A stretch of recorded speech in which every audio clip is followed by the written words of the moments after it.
Olá, boa noite. Bem-vindos a mais um debate conversa neste Veganário Fest 2020. Depois de ontem termos tido um excelente debate à volta do tema veganos dos 8 aos 80, hoje o tema será a alimentação e a sustentabilidade. No fundo, de que modo as nossas escolhas alimentares poderão fazer a diferença no aquecimento global / alterações climáticas e, desse modo, na sustentabilidade do planeta. Antes de tudo, quero agradecer, em nome do Veganário, àqueles que já estão connosco na sala Zoom, aos que nos seguem no Facebook e que convido a entrarem pelo link do evento na sala Zoom para que possam depois levantar as suas questões. E agradeço também àqueles que mais tarde vão ter a oportunidade de seguir este debate via YouTube. Vou então passar à apresentação dos meus ilustres convidados. A Susana Fonseca.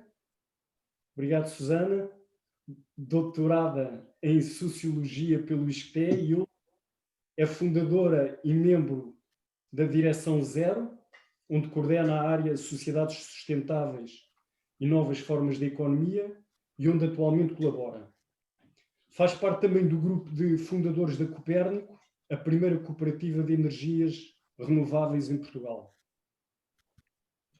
De seguida temos o Paulo Alves, que é licenciado em Geologia e trabalha em Sismologia no Instituto Português de Mar e Atmosfera.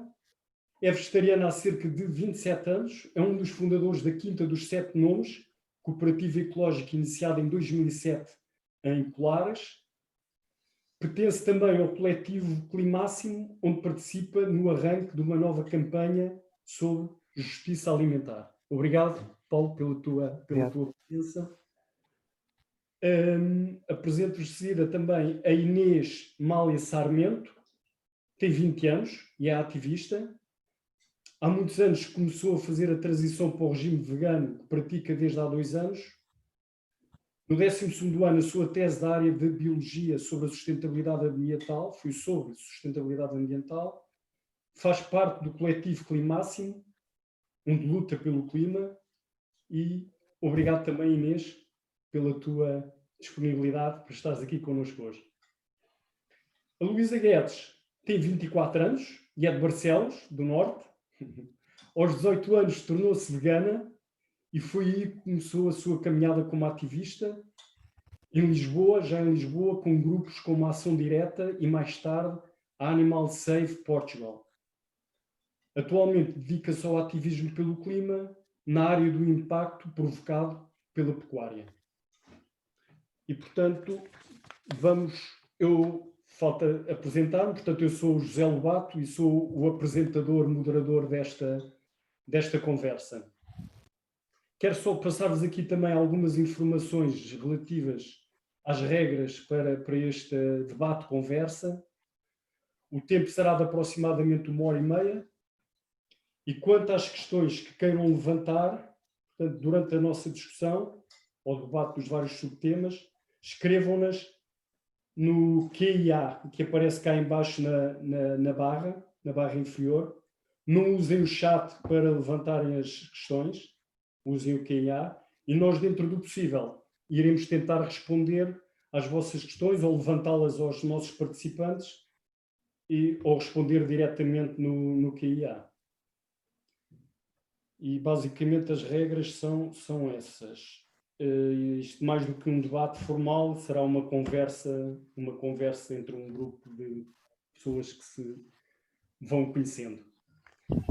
O debate será dividido em três subtemas. Portanto, o aquecimento global, em que falaremos dos efeitos do aquecimento global sobre o clima, sobre a água, florestas, biodiversidade, etc. O segundo subtema será o impacto das nossas escolhas alimentares e de que modo as nossas escolhas alimentares impactam no ambiente, na nossa saúde e no respeito pela vida. E, por fim, iremos abordar a questão da comunicação e a ação. No fundo, como é que podemos promover uma comunicação mais eficaz e implementarem ações concretas ou algumas ideias que nos ajudem a pensar na implementação de ações concretas e decisivas. Gostava também que, e já disse isto aos nossos convidados, mas volto a frisar, que olhassem para esta nossa conversa como uma excelente oportunidade para que, através dos vossos pontos de vista, possamos chegar à audiência do Veganário Fest com esta mensagem comum da urgência para a mudança. E estão feitas as apresentações, estão apresentados os subtemas. Vamos então, se todos estiverem de acordo, tudo pronto? Ok. Então, vamos começar pelo primeiro subtema, que é o aquecimento global, e fazia aqui uma pequena referência a um artigo que saiu na revista Bioscience em novembro de 2019, e em que lançava um alerta que foi subscrito, para se ver da importância deste alerta, não é? Foi subscrito por mais de 11 mil cientistas de 153 países. E esse alerta referia: a crise climática chegou e está a acelerar mais rapidamente do que a maioria dos cientistas esperavam. É mais grave do que o previsto, ameaçando ecossistemas naturais e o destino da humanidade. À medida que o aquecimento global se aproxima e ultrapassa os 2 graus centígrados, há o risco de serem desencadeados elementos de ruptura não lineares. Isto significa o quê? Deixa de estar nas nossas mãos o controle e até que valor a temperatura poderá subir. E a minha questão para este grupo será se nós estaremos já a viver o tal período de uma sexta extinção em massa. Poderá parecer uma frase um bocado grave, não é? Mas que já é defendida por uma grande parte da comunidade científica. E gostaria de ouvir a vossa opinião relativamente a isto. Podemos começar pela Susana. Susana, se tiveres... Ok. Muito boa noite a todos. Obrigada também por estarem aqui connosco. Estamos mais quentinhos, estamos todos juntos, não é? É mais agradável. Bom, de facto, aquilo que eu acho que os dados também nos estão a dizer, e esse artigo é um excelente exemplo disso mesmo, é que há aquilo que nós sabemos, e que alguns ainda contestam, mas felizmente cada vez menos, mas sabemos, podemos agir ou não, que é outra discussão, não é? E depois há aquilo que nós não sabemos, ou seja, há todo um conjunto digamos assim, de reações que o próprio planeta pode ter, resultante também da nossa incúria, não é? E da nossa incapacidade de agir atempadamente, e que nós normalmente até não ponderamos tanto assim nos nossos cenários, e que pode ser aquilo que, de forma mais impactante, pode destruir a nossa qualidade de vida, não é? Porque aquilo que o planeta nos oferece hoje em dia é qualidade de vida. Nós podemos ter um bom ar para respirar, água para beber, recursos à disposição para solo, para produzir os alimentos, etc. Não é? Portanto, a generosidade do planeta tem sido imensa. E aquilo que nós estamos a fazer é a abusar dessa generosidade, pondo em causa, em primeiro lugar, a nossa própria existência enquanto espécie. Portanto, nessa tal sexta extinção, de facto, nós podemos estar em causa também enquanto espécie, porque nós dependemos de forma muito estreita destas condições que o planeta nos oferece. E, portanto, esse tipo de estudos e esse tipo de reflexão a nível internacional, do meu ponto de vista, não é? Do ponto de vista também da ZERP, da organização a que pertenço, são muito importantes, desde que depois se faça alguma coisa a partir daí, não é? Ou seja, claro que essas chamadas de atenção são fundamentais, mas depois nós temos de ter consequências dessas reflexões e desse novo conhecimento que nos vai chegando às mãos cada dia, a cada semana. E, portanto, aí é que nós ainda temos uma enorme falha, que é depois, particularmente em termos das decisões políticas, não é? E empresariais também, e até do consumidor, em determinadas situações, nós de facto depois não somos muito congruentes até com às vezes as preocupações que expressamos, não é? Eu sou socióloga, trabalhei em investigação durante muitos anos, portanto sei bem o que é esta diferença entre aquilo que as pessoas respondem às vezes, por exemplo, no inquérito, numa entrevista, quando estão a falar sobre um tema, a preocupação que têm, que é genuína, as pessoas de facto estão preocupadas com determinados temas, versus depois aquilo que fazem no seu dia-a-dia para mudar o estado das coisas, não é? Claro que podemos também discutir, se calhar não é agora o momento, mas na ação, que é até que ponto é que as pessoas também podem mudar sem nós mudarmos a estrutura mais global. Mas, de facto, eu penso que esses estudos o que nos têm trazido é esta noção de uma urgência sobre a qual nós temos que agir, não é? Não é só constatar que, de facto, permafrost, portanto, os problemas estão a acontecer muito mais rápido do que nós esperávamos, nos oceanos, portanto, em várias dimensões, os problemas estão a ser mais graves do que o que nós esperávamos. Ok, mas então isso quer dizer que nós temos que acelerar o nosso passo para evitar esse tal, como o José dizia, né? Essa tal situação em que nós deixamos de ter qualquer controle, qualquer possibilidade de reverter aquilo que já andamos a fazer. Eu não sei se... exatamente. As soluções já existem, é mesmo nós temos de atingir a neutralidade carbónica e temos de tratar. Isto é uma crise climática, só que não está a ser tomada e encarada como uma crise. Nós, de facto, estamos numa situação de sexta extinção em massa. E um dos grandes fatores um dos grandes responsáveis de emissão de maior gases de efeito de estufa é, de facto, a indústria agropecuária. E é só o facto de nós fazermos a transição para um regime, uma dieta vegana, tem um impacto enorme. Mas, não antecipes demasiado, senão esgotas-me já o tema. Não, isto tem aqui pano para mangas. Não, mas fizeste bem em pôr esse ponto, porque na verdade é isso que vamos abordar mais à frente, sem dúvida. Queres acrescentar mais alguma coisa, Inês? Eu acho que é mesmo, as soluções existem, falta agir. Ok, muito bem, muito bem. Paulo, Luísa, se quiserem... Acho que só acrescentar que isto é tudo à falta de expressão melhor, uma bola de neve, não é? Se, por exemplo, pensarmos nos glaciares, os glaciares podem funcionar como uma camada refletora que reflete a energia. E quando estes glaciares são eliminados, porque a temperatura aumenta, deixamos de fazer essa reflexão e a temperatura aumenta ainda mais. Então isto só mostra o caráter, é uma das coisas que mostra o caráter urgente que há em tomar medidas, porque é muito diferente tomarmos medidas hoje ou amanhã ou daqui a um mês.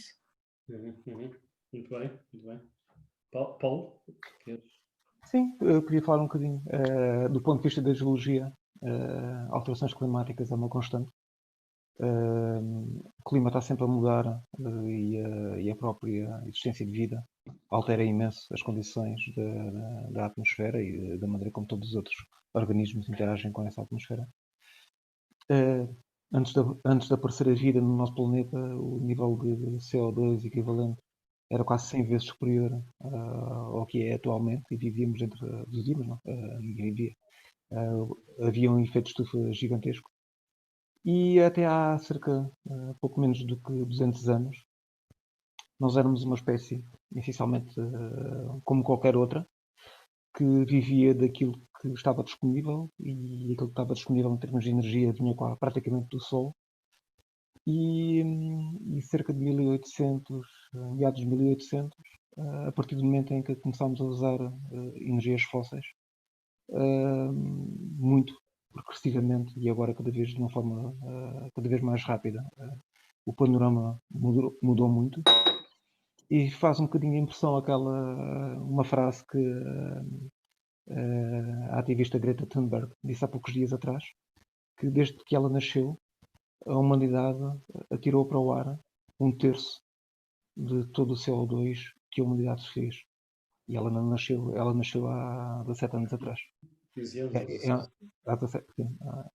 É extremamente preocupante, porque ela tem 16 anos e nós conhecemos este problema há algumas dezenas de anos. E sabemos soluções técnicas, mas aparentemente não são soluções técnicas que são suficientes para resolver este problema. Mas agora vamos falar um bocadinho sobre isso. Muito bem. Obrigado. Tocaram aqui na questão do permafrost, não é? Eu aqui refiro também um artigo científico que saiu na revista Natural Climate Change, em que era referido que o Ártico deve ficar sem gelo, isto para mim foi chocante, não é? Porque não tinha esta percepção, entre 2044 e 2065.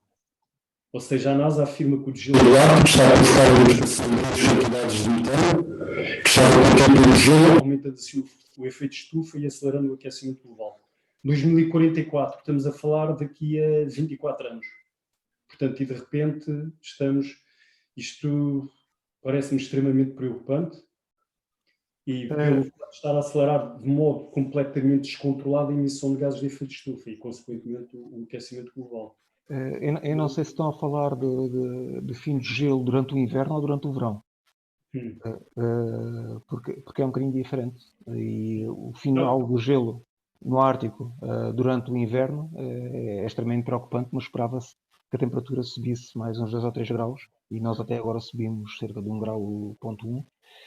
Mas não é assim tão estranho quanto isso, porque até podemos pensar que há uns anos atrás começou um processo muito grande da ONU que tinha a ver com a partilha e o uso do mar. E isto foi alguns nos anos 70 e início dos anos 80, começou-se a dar muita atenção como é que funcionava, como é que seriam os mares territoriais, e grande parte dessa discussão deve ter sido originada porque se estava a prever, e era visível, que o Ártico iria ficar disponível não só para a navegação, mas também para o uso de recursos.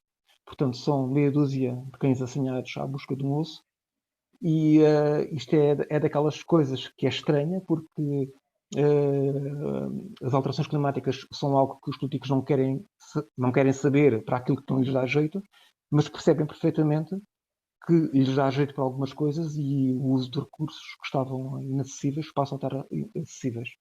E isso já era conhecimento bastante anterior. Portanto, significa que há aqui uma certa contradição acerca da maneira como os políticos usam o conhecimento que já estava disponível há algumas décadas atrás. Não é? Isso não é só específico às alterações climáticas. Claro.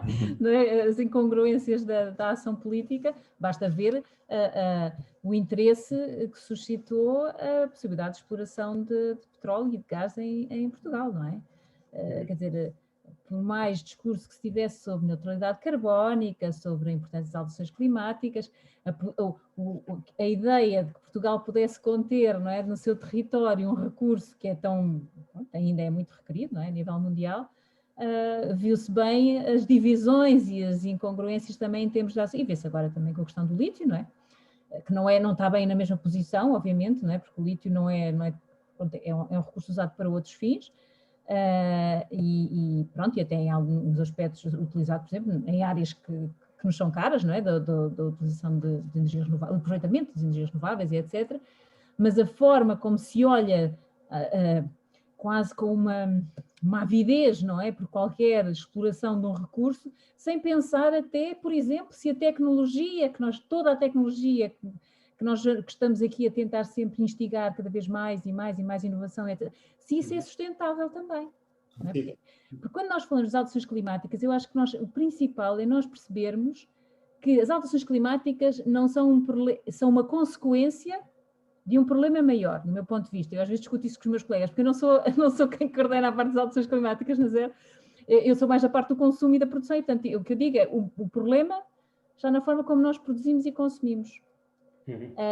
E daí depois vêm as alterações climáticas, e vem a perda da biodiversidade, e vêm muitos outros problemas ambientais, não é?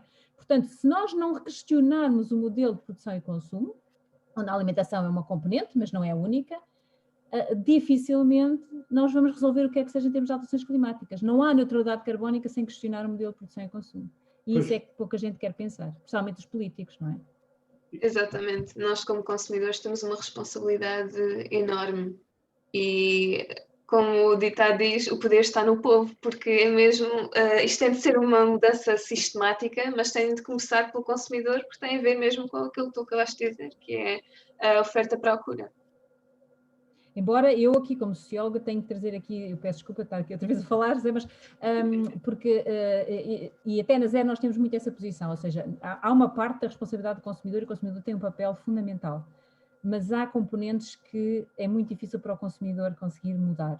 Por exemplo, se eu quiser reparar um equipamento, Mas se ele de raiz tiver sido construído para eu não poder reparar porque está colado, porque os reparadores não têm acesso aos equipamentos para abrir, por exemplo, há chaves especiais para abrir determinados equipamentos que não são acessíveis, exceto à marca. Portanto, há todo um conjunto de dificuldades. Se eu quiser reutilizar embalagens, mas elas não estão disponíveis no mercado, portanto, há muitas coisas. Nós temos neste momento uma sociedade que essencialmente permeia a insustentabilidade e penaliza a sustentabilidade. A sustentabilidade é mais cara, mais difícil de encontrar, tendencialmente, não é? Mais difícil de encontrar, exige mais formação, mais informação, para não ser enganado, também é um aspecto importante.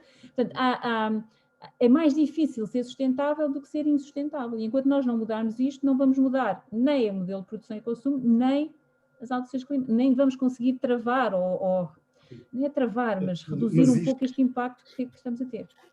Susana, isto no fundo o que estamos aqui a falar, agora não vamos desenvolver muito mais isto, mas estamos aqui a falar de uma mudança completa de paradigma. De outra forma não chegamos lá. É por isso que quando eu vejo agora as reações, por exemplo, às respostas à crise, quer dizer,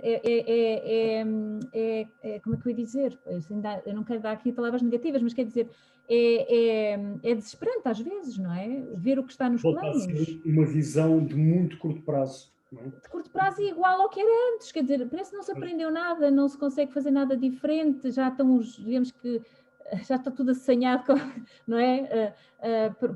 Para aproveitar os fundos, mas quer dizer, como é que nós vamos aproveitar? Está a ser feito um esforço, não vou dizer que não. Mas quer dizer, quantos comentadores, quantos políticos é que nós ouvimos a falar, ou até técnicos, a falar de sustentabilidade, não é? Mais da área da economia, da gestão, que muitas vezes depois têm a possibilidade de moldar mais os programas que vão existir, o que é que vai estar no terreno. Quer dizer, não está lá. Não é? É o emprego, é o crescimento, emprego, crescimento.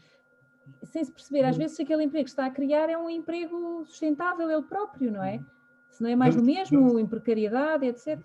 Exatamente, quando nós falamos de capitalismo e de uma economia ambiental, quase. Porque, como estás a dizer, ser sustentável é mais caro, porque isto tem muito a ver para onde é que o dinheiro está a ir. Ou seja, nós estamos a falar de um hambúrguer custar €1 e qualquer coisa, um hambúrguer de origem animal, e vamos comparar com a substituição vegana, é mais caro, porque nós, quando estamos a comprar, a consumir o hambúrguer de origem animal, nós não estamos a pagar sozinhos o preço. É como se fosse o que os americanos chamam de subsidies, que o povo todo, mesmo aqueles que não estão a consumir esse hambúrguer, vai pagar. Tem a ver com o dinheiro que vai para essa indústria. Claro. Ora, às vezes as pessoas preocupam-se, por exemplo, com questões como a perda agora também da biodiversidade, essa perda gigantesca que estamos todos a sofrer enquanto humanidade, não é? A humanidade e o próprio planeta, com a floresta amazónica e com os incêndios e a destruição, e não só, em outras partes do mundo, mas especialmente na América Latina, há uma ligação direta, por exemplo, à questão da alimentação animal, não é? Para a produção de alimento para animal, não é só para a criação de gado no local, mas é a criação de alimento, rações para depois, ou cereais, ou leguminosos, ou o que seja, para depois alimentar os animais, que depois vão dar esses hambúrguerzinhos baratos que as pessoas, consomem mesmo estando preocupadas com...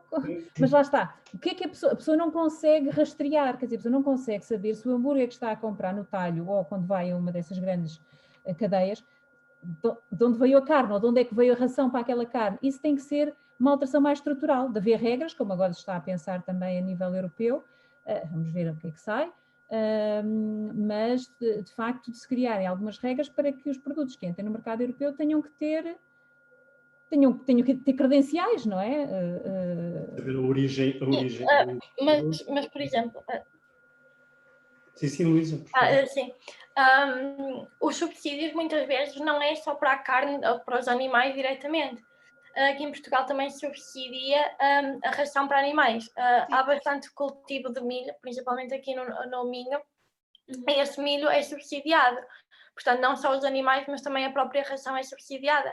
E mesmo a certificação depende muito, porque, por exemplo, as raças como a maronesa e a arauquesa são ditas carne de qualidade e com certificados, mesmo essas carnes são de regime semi-extensivo, ou seja, não é extensivo, não passam a vida toda no pasto, como as pessoas pensam, também recebem ração. Por exemplo, há uma delas, salvo erro, é a maronesa, que para receber a certificação, a própria ração tem de ser da cooperativa lá da terra, da Serra de Alvão. Mas é só isso, não diz de onde é que vem o milho dessa ração. É português, não é? E mesmo que seja português, há imensos problemas que vêm dessa ração.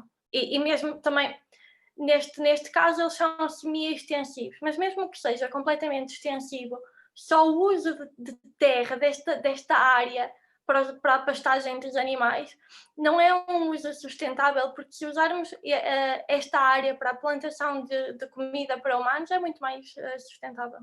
Muito Sim, bem. exatamente. E a questão nem tem a ver com a certificação, nem de onde é que a ração vem. É que a demanda, pronto, a procura de carne neste momento é completamente ilógica, não é racional. Por exemplo, se nós quiséssemos, portanto, vamos pegar nos Estados Unidos, só para alimentar a procura de carne nos Estados Unidos, nós, pronto, e para a ração e o gado ser criado no continente americano, nós tínhamos de mandar abaixo uma área quase de incluir a América Latina e a América Central e do Norte, tinha de ser só dedicada à indústria de criação animal. Portanto, é completamente impossível essa ração toda ser produzida na União Europeia para alimentar o gado da União Europeia. Não é possível. Muito bem. Mas isso, Obrigado. Desculpem, eu vou ter que avançar um pouco, porque nós estamos a saltar sempre para a questão alimentar, e no fundo é esse o tema da nossa conversa, mas seguindo um bocadinho a ordem, falámos também da questão dos oceanos, não é? Só para informação, em 2019 os oceanos atingiram a temperatura mais alta de sempre e elevados níveis de acidificação. Esta temperatura sabe-se também que está associada a fenómenos extremos, como furacões e inundações, aqueles que ocorreram o ano passado, em 2019, em Moçambique, nas Bahamas, na Amazónia, na Califórnia, na Austrália. Eu gostaria de saber um pouco também qual é o vosso comentário relativamente a esta temática dos oceanos, não é? E que agora sabemos que também estão a virar oceanos de plástico. Susana, queres acrescentar eu algo? posso sempre comentar, mas acho que já falei demais aqui. Se calhar o Paulo tem mais conhecimento da matéria, não é? Sobre oceanos, que oceanos não é bem a minha área. Portanto, eu se calhar deixava o Paulo primeiro falar e depois eu complementava só com um bocadinho. Sim, também é a minha área de interesse, não é? A minha área de trabalho, obviamente. Bem, o problema do metano é muito sério, dada a eficácia dele enquanto gás de efeito de estufa.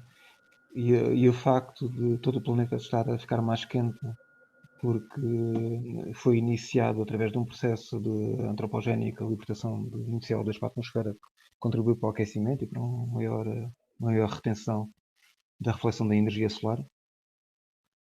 Isso cria um efeito de feedback positivo em vários domínios, entre os quais um deles tem a ver com todas as capas de gelo que nós temos, quer em terra, quer no mar. E quanto mais calor há, menos gelo há, e quanto menos gelo há, menor reflexão a nível de energia luminosa é enviada para o espaço, e essa radiação passa a ser na banda, digamos, do infravermelho, e fica retida nesta cada vez maior quantidade de CO2 ou gases equivalentes que estão na atmosfera. E isso faz com que, mais uma vez, por haver mais calor, haja mais gelo, e haja cada vez menos gelo, e obviamente quem vai suportar esta grande carga térmica que agora nós temos, na sua grande porcentagem, são os oceanos. Os oceanos, a partir do momento em que os equilíbrios foram estáveis durante períodos geológicos relativamente grandes, começarem a ser rompidos, podemos ter processos de fins de correntes oceânicas que, por exemplo, dão um inverno relativamente suave à Europa. Noutros casos, pode alimentar grandes alterações naqueles padrões climáticos como o El Niño e La Niña, os padrões das monções, etc. Tudo isto está em vias de ser porque o stress que está a ser imposto a todo o sistema, e o sistema é extremamente frágil, e essencialmente estamos a falar sempre em dinâmicas que são relacionadas com processos muito grandes que têm a ver com a respiração dos animais, dos seres vivos, com a fotossíntese das plantas. Estes processos que estão a entrar rapidamente em desequilíbrio podem gerar fenómenos que vão ser muito gravosos para nós no curtíssimo prazo. O problema, mais uma vez, não é, em termos geológicos, não termos tido alterações climáticas que foram muito mais graves, ou que seriam muito mais graves no nosso ponto de vista, mas essencialmente o problema é a rapidez deste processo. Nós não temos tempo para nos adaptar. A maior parte das espécies que vivem no mar não têm tempo para se adaptar. São precisas muitas gerações para ao longo de uma variação relativamente calma se adaptarem. E nós estamos a forçar todo o sistema a reagir rapidamente, e por causa disso temos sérios problemas. Temos imenso metano no permafrost. O permafrost é uma camada gelada aí com 15 metros, 20 metros de profundidade, por exemplo, em toda a Sibéria, em todo o norte do Canadá. E aqueles são pântanos antigos que estão gelados, e à medida que se for libertando esse metano todo, não sabemos praticamente como é que vai reagir todo o nosso sistema. O que nós sabemos atualmente é que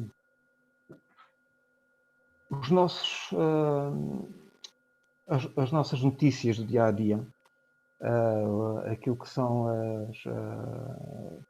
as notícias que nós vemos, os incêndios, a escassez de águas em alguns sítios, as epidemias que começam a alastrar porque aparecem, estão a aparecer coisas estranhas, epidemias que estão a alastrar o seu campo, a sua área geográfica, onde costumam aparecer. Agora começam-se a falar de doenças que não costumava haver aqui, por exemplo, na Península Ibérica, como o vírus do Nilo, o dengue, etc., que se vão tornar cada vez mais comuns.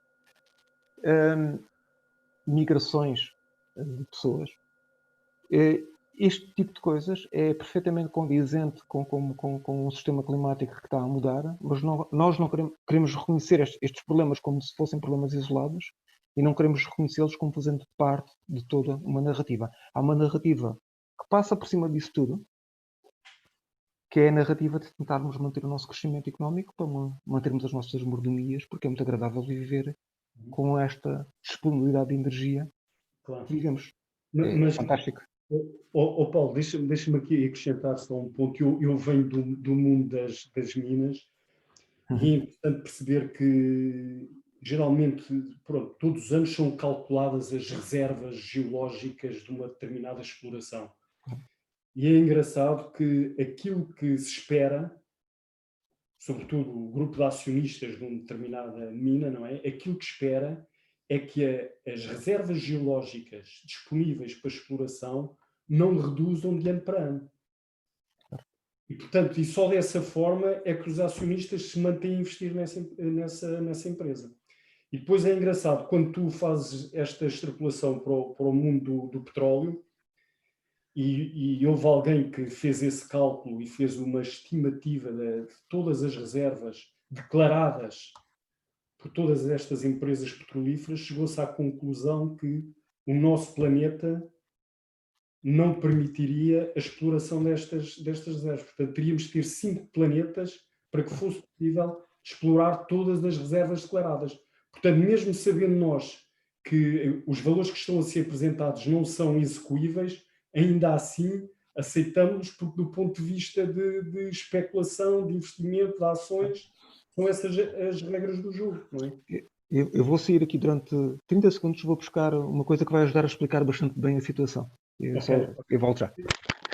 Eu, em relação aos oceanos, se me permite só aqui fazer um apontamento, eu acho que, eu que não sou especialista nessa área, não é? Portanto, o que eu acho extraordinário é o mesmo o sistema climático, não é? Ou seja, o facto de nós, uma espécie num planeta pronto, que é grande ainda, não é? Portanto, que tem uma grande diversidade, nós conseguimos, com a nossa ação, alterar sistemas como o oceano, não é? Quer dizer, para mim isso é algo que é chocante. E depois é que há tanta coisa, eu volto àquela questão inicial que eu acho que é muito importante, principalmente até mesmo para quem está na ciência, ter a noção de aquilo que nós sabemos e aquilo que nós não sabemos, não é? E aquilo que nós não sabemos é quase tão importante, diria eu, ou mais, ou pelo menos ter aquela reserva de que pode haver coisas que eu não sei. E, por exemplo, recentemente veio um artigo, eu agora não consigo citá-lo de cor, mas que falava sobre uma bactéria que existe nos oceanos, que é responsável pela produção de cerca de 10% do oxigênio mundial. E o funcionamento dessa bactéria estava a ser, pelo menos em laboratório, o que eles tentaram é que ele poderia ser alterado para pior, ou seja, reduzindo essa capacidade de produzir oxigênio, devido à presença de determinados microplásticos e alguns poluentes associados ao plástico. E, portanto, imaginem o que é, quer dizer, as consequências das nossas ações podem ser muito mais graves do que aquilo que nós normalmente, ou muitas vezes pensamos, ou aquilo que a ciência, porque quem é que se vai lembrar de analisar uma bactéria que anda no oceano a produzir oxigênio? Quer dizer, há uma minoria de pessoas, nestes bilhões de pessoas à face da Terra, que estão a estudar uma pequena bactéria que está, não é? É por isso que quem sabe mais de biodiversidade também sofre mais com toda a perda que nós estamos a ter nas grandes florestas, não é? Com todo o conhecimento, toda a biologia que ali é destruída, toda a riqueza que ali é destruída a cada incêndio para desmatamento. Não, mas o Paulo já voltou para nos elucidar. Yeah. Eu ia só dizer, Paulo, ia só acrescentar uma coisa, e relativamente aos oceanos, não é?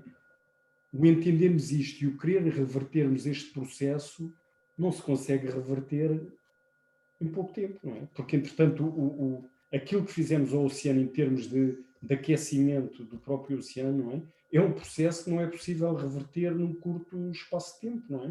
Porque é entre aspas, um caminhão muito grande para conseguir que seja travado e que possa, portanto, mesmo começando a fazer muito a partir de agora, não sei quando conseguiremos reverter aquilo. O relatório do IPCC, portanto, do painel intergovernamental sobre as alterações climáticas de 2018, tinha lá dois textos muito interessantes. Era o que é que aconteceria, o que é que vai acontecer caso isto continue mais ou menos da mesma, com o crescimento que está a continuar sobre todos os aspectos que estão a influenciar o clima, ou então o que é que aconteceria, o que é que vai acontecer em 2100 caso, a partir de agora, nós concordemos todos e corra tudo bem e toda a gente cumpre todos os protocolos e mais alguns que apareça, todos com força. Sim, senhor, os cientistas têm todos razão, vamos lá, isso com toda a força. E este segundo relatório, esta segunda descrição, já é pavorosa, porque a inércia de tudo aquilo que foi imposto a este sistema tão frágil já significa que haverá alterações tumultuosas de um futuro muito próximo. Portanto, significa que temos de ter mesmo muita atenção. O que eu queria trazer era isto. É uma brincadeira que eu uma vez fiz, que explica um bocadinho como é que funciona o nosso sistema, que é... Isto é... Não sei se vocês estão aqui a ver bem, mas é crescimento económico. E como é que se resolvem as crises? Com mais crescimento económico. Então pomos mais energia, mais matéria,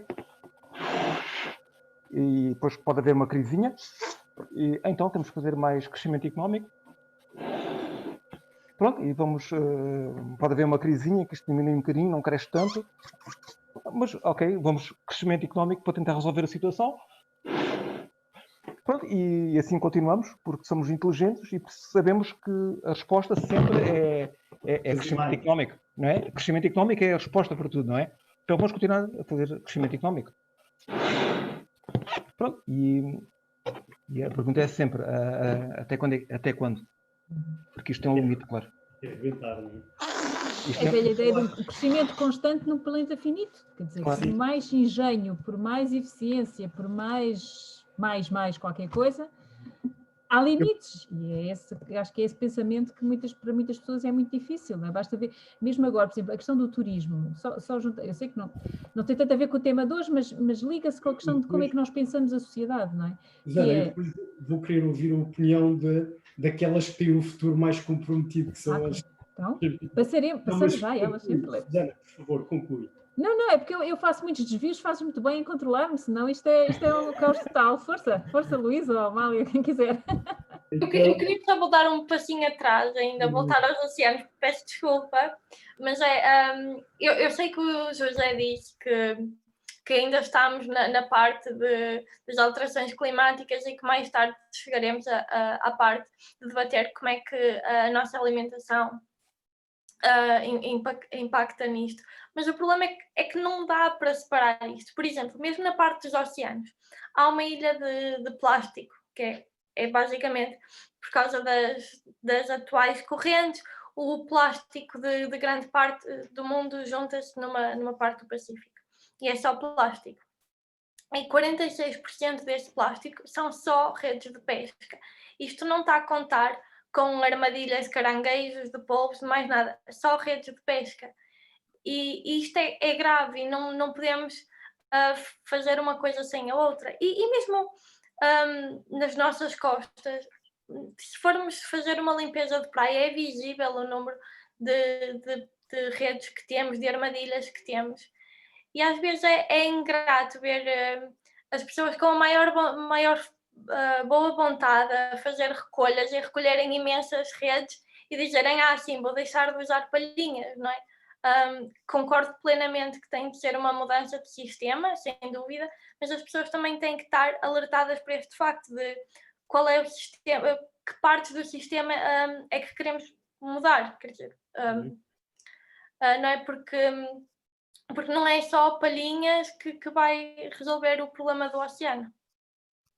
Sim, exatamente. E assim, pronto, é um bocado pavoroso o facto de, pronto, falarmos em 2044, eu só tenho 44 anos, nem vivi metade da minha vida, não é? E as pessoas às vezes têm esta falsa segurança, como a Luísa estava a falar, de ok, não vou usar palhinhas, vamos apanhar lixo na praia, mas isso não é suficiente.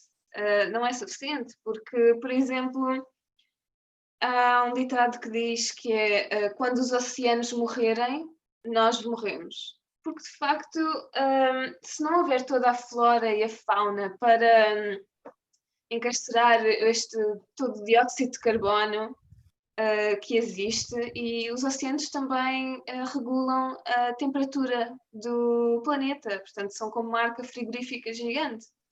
E se nós não tivermos isto, o que é que acontece, não é? E o facto de haver previsões num futuro muito próximo, nós ficarmos sem peixe nos oceanos é assustador. E nós, ok, estamos a falar de tirar o plástico e o lixo todo dos oceanos, porque também está a afetar os habitats e toda a biodiversidade e todas as camadas de todos os tipos de peixes, mas nós estamos a fazer a sobreexploração dos recursos, não é? Como a Susana disse, são recursos finitos e nós estamos a fazer a pesca em demasia. Nós não damos tempo às espécies para se voltarem a recuperar, não é? Voltarem a ter aquele tamanho de população que seja viável para a espécie viver durante mais X anos. Ou seja, nós estamos a falar de uma coisa e não nos estamos a focar, ok, nós temos de parar de pescar, não é? Pelo menos desta maneira, porque não é sustentável. E os oceanos, na verdade, são responsáveis por uma percentagem grande de captação de carbono da atmosfera, não é? Nós não tocámos aqui na questão da acidificação, mas esse é outro dos problemas, não é? Sim. A acidificação é... A dissolução do dióxido de carbono na água salgada, forma o ácido carbónico, depois reage com os carbonatos de cálcio das conchas, dos corais, e que acaba por destruir também essas formas de vida. Bom, eu vou ter que avançar, portanto, estamos... Já agora? Desculpa, Paulo. Só muito rapidamente. Na interface atmosfera e oceano, há uma grande, digamos, há uma grande permeabilidade de CO2 de um momento para o outro. E o que se passa é que, como desequilibramos o processo, onde maior quantidade do que o normal de CO2 na atmosfera, o restante do sistema não está a responder à mesma velocidade. Então o CO2 devia estar no oceano a ser usado por micro-organismos que existam lá, não está a ser usado. E então, por causa disso, há a acidificação dos oceanos, que tem como consequência já a temperatura, já com o aumento da temperatura que já foi observado, de acidificação tal que leva à morte dos corais, responsável por uma grande parte da cadeia trófica no sudoeste asiático e perto da Austrália. Portanto, isto é um dos primeiros temas-chave em que as alterações climáticas estão a ter um impacto já muitíssimo forte em grandes ecossistemas do nosso planeta. Pois, muito bem. Muito bem. Sim, Obrigado. Sim, Luísa diz? não, claro, nós também fazemos parte de um ecossistema, mas muitas vezes nós estamos a pensar que isto para já está a afetar só os animais e alguma coisa muito distante, mas há pessoas que estão sem casas, há pessoas cujas casas já estão completamente afundadas por causa disto. Não é só uma questão de ecossistemas como se pensa de peixinhos por aí. Não, até porque as alterações climáticas, só isto, eu peço desculpa, mas é porque, de facto, as alterações climáticas não são democráticas, não é?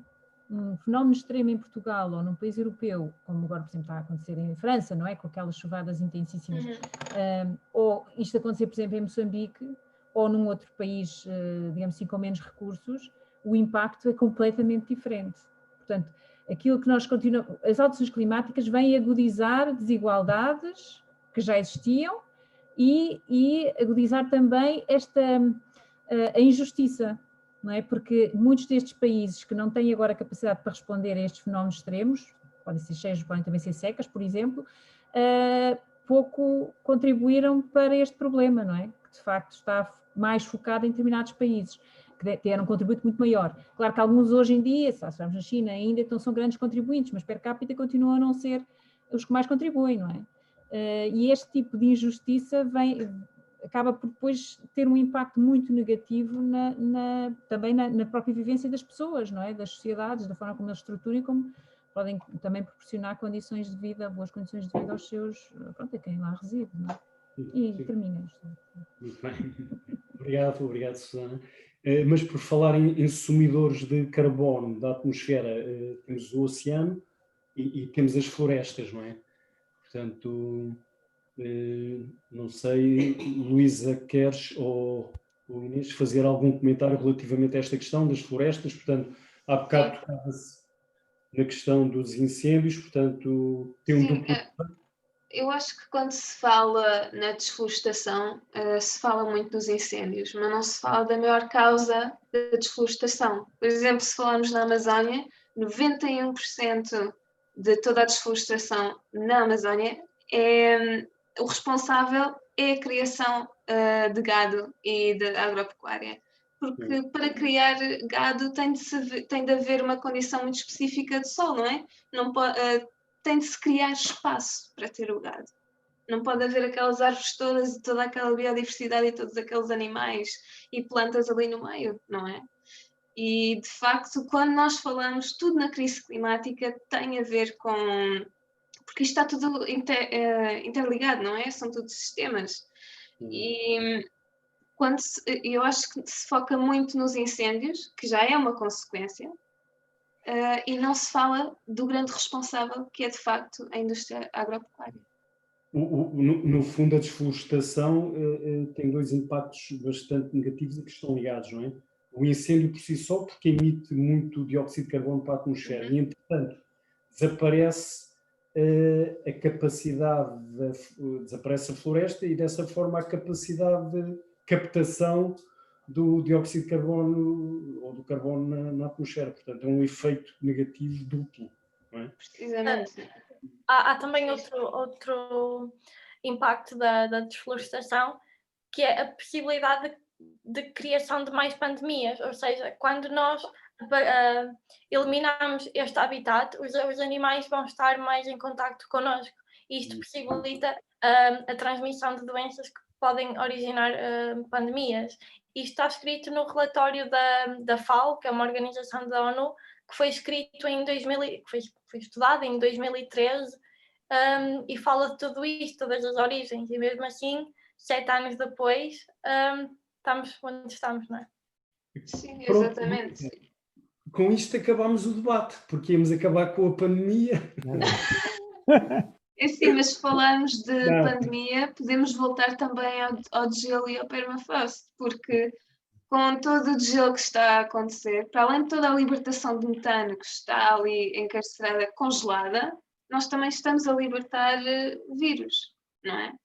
E estamos a sujeitar-nos a estar expostos a vírus que nós não temos maneira nenhuma de combater, não é? Nós estamos a falar agora do coronavírus e nós tivemos a sorte de que a taxa de mortalidade é de 0,1%.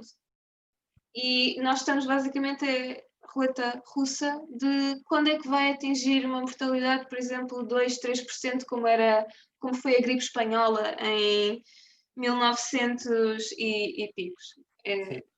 Não é? Ou Inês, ou mais ainda, não é? Portanto, se pensarmos numa ébola, a ébola tem 90% de taxa de mortalidade. Portanto, por cada 1000 infectados, perdem-se 900 pessoas, não é? Precisamente. A gripe das aves é 60%. Exatamente. Não tem nada a ver com os valores que estamos a ter atualmente do Covid, embora o Covid seja uma pandemia que, na verdade, é transversal a todos os países, do mundo, não é? Mas houve aqui já que estamos a falar desta questão da pandemia, eu li esse relatório e achei muito interessante. Foi um relatório encomendado pela Organização Mundial de Saúde e pela ONU, em que os cientistas referem que, para além da invasão que estamos a fazer destes habitats naturais dos animais, não é? Há sobretudo aqui um efeito de um stress tremendo que é imposto a estas espécies que vivem em liberdade. Depois são caçadas, portanto, fazemos as queimadas e acabamos por destruir os seus habitats naturais, caçamos essas espécies, acabamos por nos alimentar dessas espécies, acabamos por matar e alimentar, e todo esse stress faz com que estes animais, o seu sistema imunitário fique extremamente debilitado. E o facto de debilitar o seu sistema imunitário deixa de permitir que consigam gerir a presença destes agentes patogénicos, que numa situação normal até conseguiriam gerir. E, portanto, acabam por ficar contaminados. Nós alimentamos destes animais e estamos muito próximos deles, e então dá-se a doença zoonótica. E o que é engraçado é que, na verdade, na agropecuária ou na pecuária industrial, esse fenómeno também se repete, porque os animais, da mesma forma, vivem num stress tremendo. Talvez Exatamente. não como o stress que é imposto aos animais que vivem em liberdade, porque esses, quando são capturados, sentem muito mais ainda este efeito da captura, da prisão, não é? Enquanto que na pecuária industrial os animais já vivem presos de alguma forma e já nasceram desta forma presos, mas não deixa de haver aqui um stress muito grande imposto pelas más condições, por viverem em espaços exíguos, por serem maltratados e por serem libertos no dia em que vão para o matador, não é? Portanto, Sim, todo mas esse stress se nós cria falarmos uma de. Pronto, fragilização do sistema imunitário. nós estamos a falar do sistema imunitário dos animais, nós temos de ter em conta que outra das pandemias que está a acontecer é nós estarmos as bactérias estarem-se a tornar resistentes aos antibióticos. Porquê? Porque os animais a serem criados em cativeiro, vamos chamar assim, eles estão a receber antibióticos. A produção mundial de antibióticos, a maior parte, mais de metade, vai para os animais, não vai para pessoas. E nós estamos basicamente a ser responsáveis pela criação desta grande pandemia de resistência a antibióticos que está a matar, é a causa principal de morte de milhões de pessoas todos os anos. E se nós falarmos, ok, do sistema imunitário dos animais, nós temos de falar, pondo a crueldade de parte, nós temos de falar das condições sanitárias. O vírus zoonótico já existe há muito tempo. O zoonótico é só que salta de espécies, não é? Ok, animais, aves, porcos, mas depois passa para os humanos. E os vírus zoonóticos existem e vão sempre existir. Os cientistas, pronto, em vez de nós acabarmos com a causa, não é? Os cientistas estão apenas a observar o comportamento destes vírus, a fazer figas para que o próximo coronavírus não tenha uma taxa de mortalidade maior, não é? Nós não estamos a resolver o problema, nós estamos a observar. Sem dúvida, sem dúvida. Sim, e muitas vezes pensa-se na criação de nas mutações de vírus no contexto da pecuária, dentro de explorações intensivas com imensos animais, mas no tal relatório da ONU eles alegam que encontra-se patogénicos em cadeias seguras, ou seja, o próprio facto de termos animais juntos, mesmo porque estejam espaçados, também potencia isto, e lá está. Também não podemos ver os animais selvagens e a pecuária de uma forma diferente. Muitas vezes os animais selvagens são a causa, aliás, são a causa de 70% das doenças transmissíveis, das doenças infecciosas. E eles transmitem para os humanos com um intermediário que é um animal de pecuária, porque eles entre si conseguem passar muito mais facilmente, não é? Porque, por exemplo, um pato selvagem para um pato de cativeiro, e depois esse pato de cativeiro está em grande contacto com humanos, e é assim que se passa muitas vezes do selvagem para o humano. Sim, para além dos mercados vivos, não é? Onde os animais estão vivos e são mortos lá, como acontece na China. É muito comum, mas não é só na China que acontece, não é? Não é só em países asiáticos. E é aí também, como tu estás a dizer, Luísa, onde há contacto direto entre várias espécies de animais e humanos. Muito bem. Bom, obrigado pelos vossos comentários, vossas opiniões. Entretanto, eu queria só, porque se tocou nessa questão também, porque no fundo começamos a perceber que isto é, na verdade, um problema, não é só as alterações climáticas, isto é muito mais do que isso, é um paradigma completo. Quando olhamos para aí, penso que foi a Susana que falou disso, da questão das migrações, não é? A desertificação, o empobrecimento das economias, e como resultado disso surgem as migrações humanas, e depois as reações das nações mais desenvolvidas a esses fenómenos de migração, não é? Potencializando o aparecimento e que estamos a assistir a isso, não é? Potencializando o aparecimento de governos nacionalistas em nações que foram, na verdade, os primeiros responsáveis pelo aquecimento do clima. Temos bons exemplos disso, não é? Alguns deles potências mundiais, não é? Como eu estou a falar especificamente dos Estados Unidos, da Rússia, da China, etc. Eu entretanto, saltei aqui às questões e perguntas, portanto, nós relativamente a este primeiro subtema não vamos desenvolver mais, vamos ver só se há aqui questões de quem está a assistir, e vejo que há aqui uma que refere a questão do acordo comercial Mercosul entre a União Europeia e o Brasil. E, portanto, o conseguirmos pressionar de alguma forma a nossa União Europeia para impor restrições relativamente àquilo que está a ser feito na Amazónia. Portanto, eu iria pedir, Susana, se queres comentar. Sim, claro.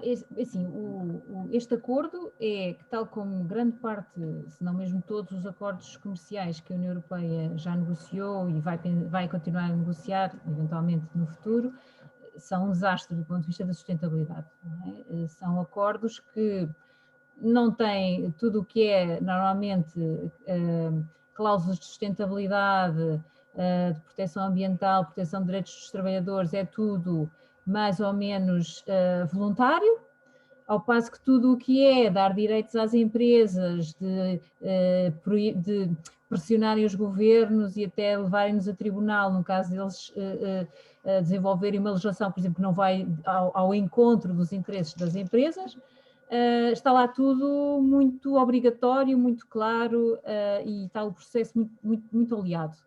E depois assentam num problema maior, que é a ideia que faz sentido nós, na Europa, seja qual for o país, vender maçãs para a Argentina ou para qualquer país da América Latina, e depois nós importarmos maçãs também da América Latina para cá, numa lógica em que nós temos que perceber que, de facto, que o nosso modelo tem que ser diferente, não é? Portanto, que nós não podemos andar a transportar as coisas só por transportar, só porque queremos o comércio livre. Obviamente há coisas que nós não produzimos na Europa e há coisas que eles não produzem na América Latina, mas esses comércios já existem, nem sequer precisamos dos acordos.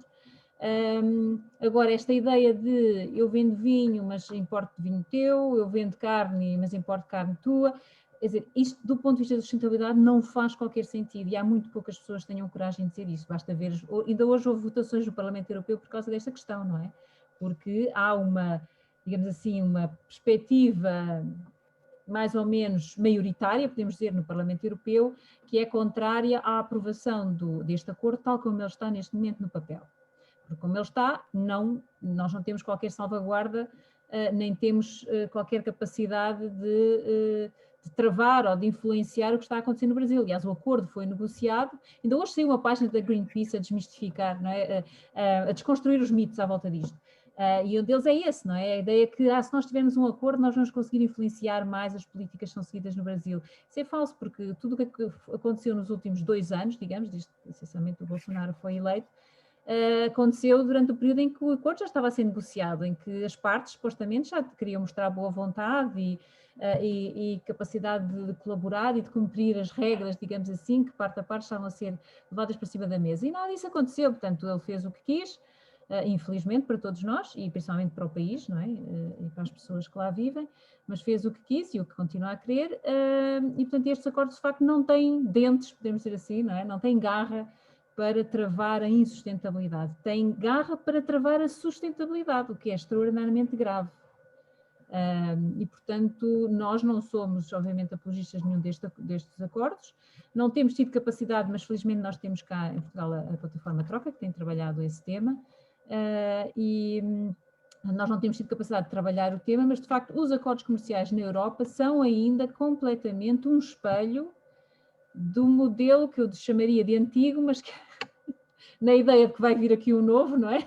Diferente, mas que quase podíamos dizer que é um modelo vigente, não é? Aquele modelo típico do que nós queremos é vender, queremos é que o mercado abra para nós podermos exportar os nossos produtos, e nós vivemos desse discurso, quer dizer, mesmo eu vejo isso tantas vezes, e nós não somos contrários à exportação, não é isso.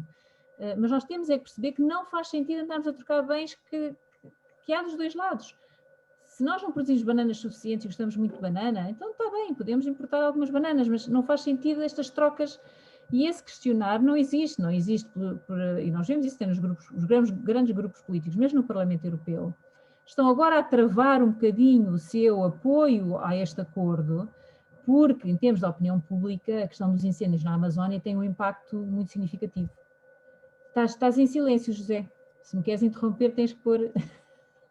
Depois tu me puseste em silêncio. Exato, deve ter sido. Só para garantir o meu tempo. Não, mas, Susana, no fundo aquilo que estás a dizer é o não cumprimento de cláusulas comerciais é penalizável e tem multas, etc.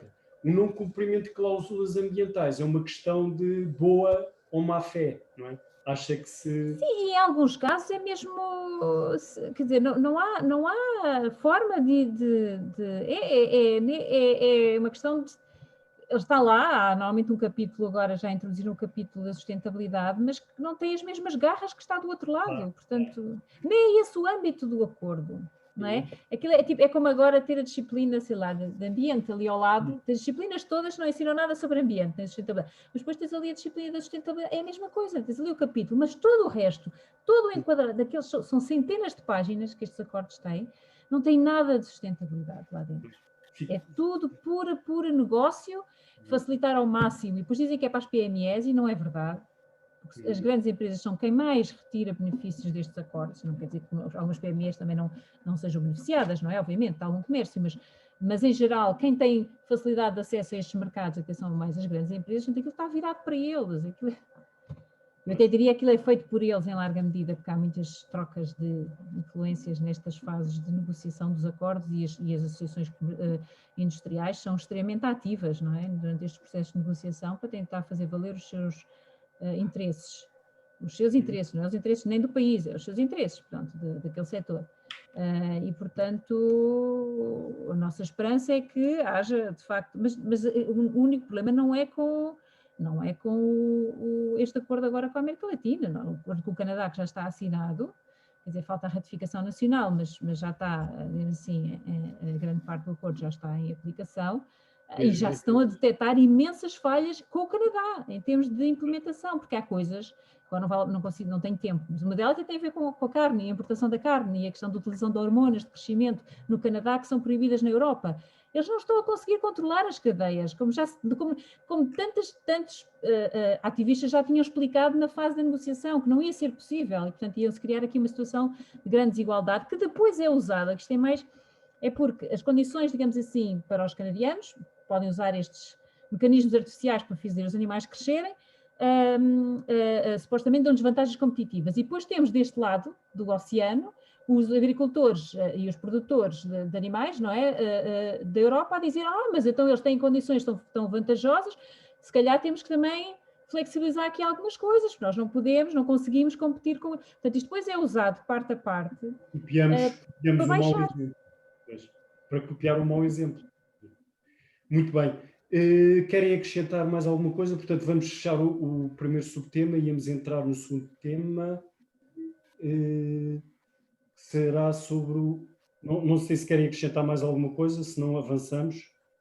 Para mim, sim, sempre avançar, sim. Paulo, também? Avanço? Sim. Ok. Portanto, o segundo subtema é então o impacto das nossas escolhas alimentares. Começo para tentar enquadrar isto e dizer que a dieta moderna nos países desenvolvidos baseia-se em geral em excesso de calorias, excesso de gordura animal, excesso de proteína animal, excesso de açúcar, falta de nutrientes nos alimentos, portanto, vitaminas e minerais, alimentos não locais, alimentos não biológicos e alimentos não sazonais. Portanto, na vossa opinião, qual o porquê de tudo isto? E podemos começar por ti, Paulo, penso porque estás envolvido nesse projeto da cooperativa. Acho que era interessante ouvir o teu comentário, a tua opinião. Pronto, nós começámos a cooperativa em 2007, há mais de 13 anos atrás. A nossa ideia inicial era conseguir ter coisas que não fossem da agricultura química disponíveis para um conjunto de grandes famílias. E na altura, lembro-me que se falou, e pouco sabíamos na altura, sobre permacultura, e permacultura passou a ser, tipo, quase um ano ou dois depois, a base toda de grande parte do trabalho lá dentro. Nós fazemos lá alimentos baseados em permacultura, em regime biológico e ecológico, no sentido em que tudo que temos lá é o mais biológico possível, o mais local possível e o mais variado possível. E foi um compromisso desde o primeiro momento em que nunca teríamos produtos que implicassem a morte de animais à venda na nossa cooperativa. Nós todos concordamos que há imensas razões para ser vegetariano, para não implicar a morte de animais. Nós não precisamos de matar animais para sobrevivermos. Eu sou, por exemplo, tornei-me vegetariano e apesar de haver, sei lá, razões de proteção propriamente dita dos animais, da água, da fome no mundo, da paz no planeta, de saúde, da vida selvagem, etc. Para mim, a questão principal tinha a ver mesmo com a ética. Com a ética,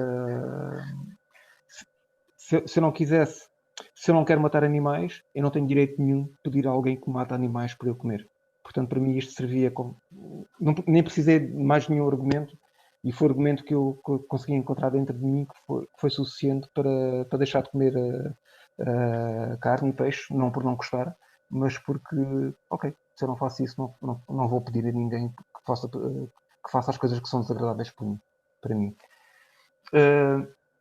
O nosso objetivo foi sempre tentar falar, aumentar a resiliência das pessoas, ensinar as pessoas que podem ser resilientes em termos de produção de comida, produção do seu próprio abrigo, produção das suas próprias, sei lá, dos sabões, dos produtos que as pessoas precisam de utilizar no seu dia a dia, e isso começou muito numa altura em que houve uma pequena greve que durou, acho que foi em 2008, uma pequena greve de camionistas que deve ter durado uma semana e que fez com que as pessoas todas entrassem em pânico, porque de repente em tudo o que era supermercado, de repente começou-se a ver prateleiras vazias e ninguém estava à espera disso. Ou seja, deu para perceber o quão pouco resilientes somos a qualquer pequena oscilação da nossa normalidade.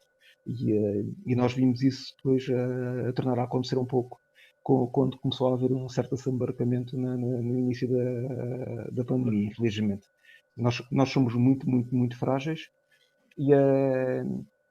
e se nós nos virarmos um bocadinho para aquilo que nós podemos fazer a nível individual em algumas coisas do nosso ambiente, nós conseguimos sair desta narrativa global que nos empurra para um caminhozinho que temos que ir como cordeirinhos, tens que consumir, tens que participar na economia desta maneira. E há bocado fiquei um bocadinho impressionado com uma pessoa que falou aqui no chat a dizer que nós não devíamos ter filhos dadas as condições e por causa do problema da quantidade de comida, etc. E isto é um falsíssimo problema, porque um terço da comida vai para o lixo, porque é desperdiçada, os supermercados deitam fora e em todo o processo da produção de comida há imensa comida que se vai embora, e da restante comida, se calhar uma porcentagem perto da metade vão para animais para alimentar todos os humanos. Portanto, o problema não é a falta de comida, não há falta de comida nenhuma.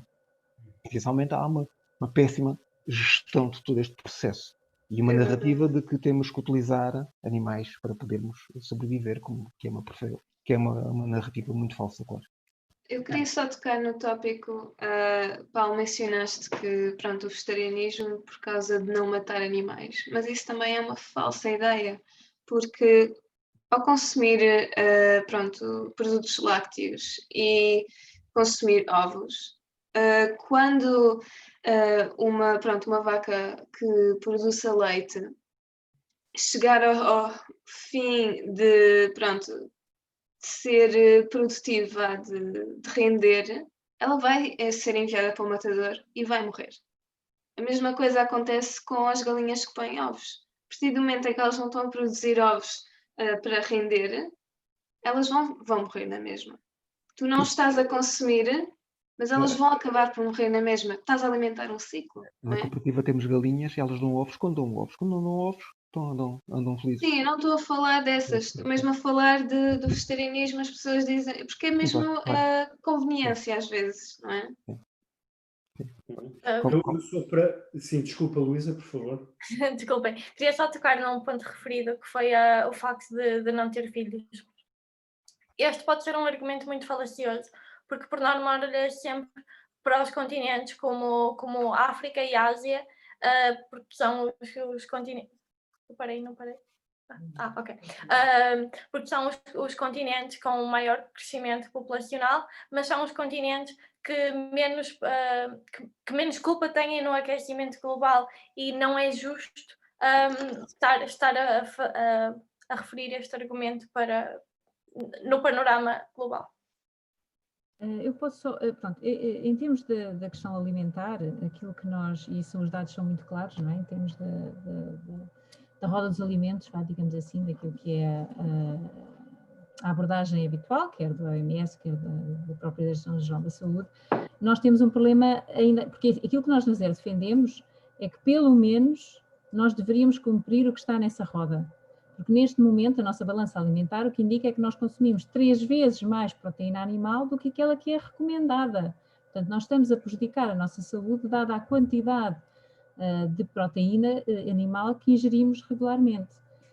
E ingerimos muito menos leguminosas do que devíamos, muito menos vegetais do que devíamos e menos fruta do que devíamos.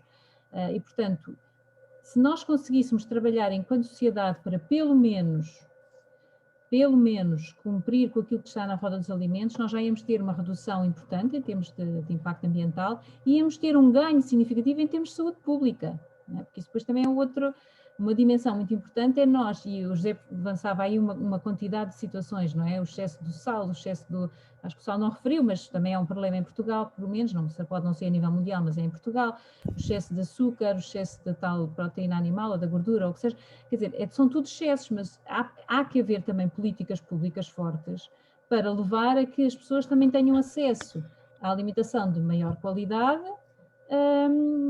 facilitada, e que haja aqui, digamos assim, a tentativa de prejudicar o acesso às outras formas. Por exemplo, a questão do imposto sobre o açúcar ou o imposto sobre o sal, etc., são medidas que podem ajudar e levam muitas vezes as próprias marcas a reformular os produtos no sentido de os tentar tirar dessa categoria do produto que está a ser taxado com um imposto negativo, não é?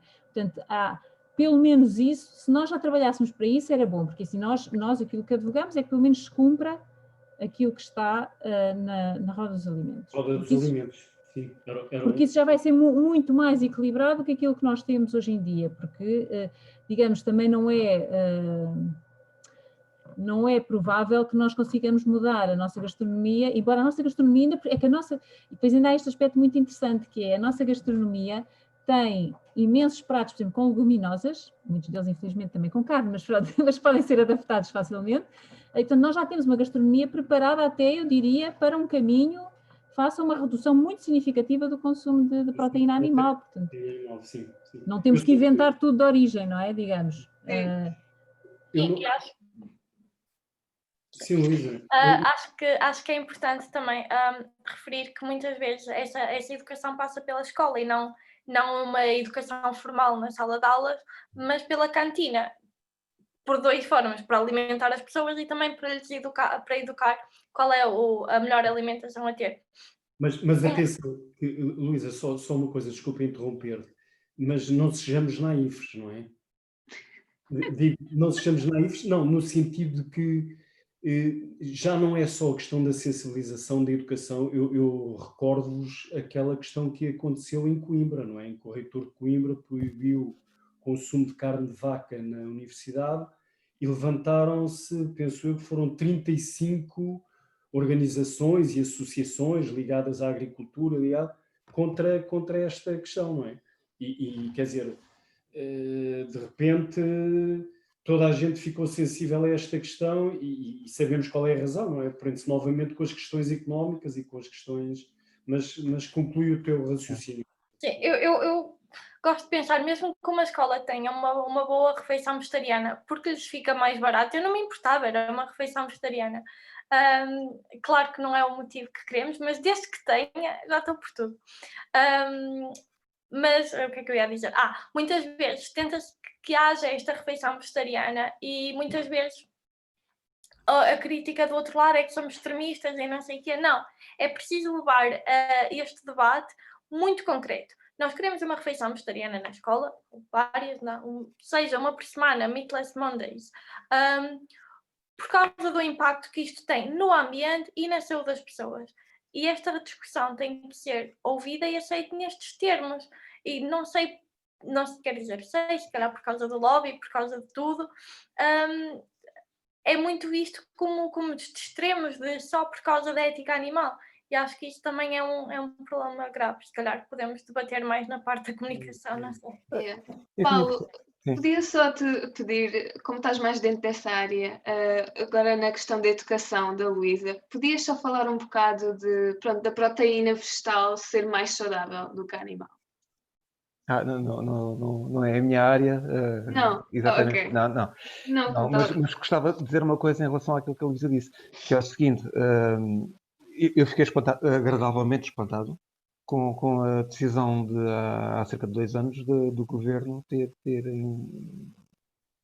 digamos, obrigado, é imposto o aparecimento em todas as cantinas de refeições vegetarianas, e eu uso uma cantina regularmente no meu trabalho, no Instituto, e a partir desse momento, exceto quando começou a pandemia, porque entretanto tudo se alterou, mas de facto havia sempre a possibilidade de ter uma refeição vegetariana.